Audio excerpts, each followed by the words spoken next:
Hey guys मु शशि आपण देखुछन मोर YouTube channel Odia fact. Friends तुम देखि रास्ता रे चलुवा गाड़ी मानकर अलग अलग रंगर नंबर प्लेट लगी थाए।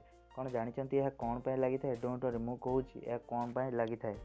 फास्ट जो गाड़ी धला रंगर नंबर प्लेट लगी थाए से गाड़ी साधारणतः कॉमन गाड़ी होता है एवं यह प्राइवेट गाड़ी होता है। यह लोक मैंने प्राइवेट यूज करें। सेकेंड जो गाड़ी हलदिया रंगर नंबर प्लेट लगी थाए से गाड़ी साधारणतः कमर्शियल यूज होता है जपरी ट्रक ट्रली इत्यादि। थर्ड नाली रंगर नंबर प्लेट साधारणतः प्रेसिडेंट और गवर्नर गाड़ी में ही लग जाए। फोर्थ जो गाड़ी नील रंगर नंबर प्लेट लगी थाए से साधारणतः फॉरेन डेवलपमेंट यूज करा जाय थाए। 5 ग्रीन कलर नंबर प्लेट साधारणतः इलेक्ट्रिक डिपार्टमेंट गाड़ी में ही लग जाए। आशा करुँच भिडियोटी आपको भल लगी जदि भल लगी लाइक करूँ, शेयर करूँ एंड सब्सक्राइब करने आम चैनल को केवे भी भूलु नहीं।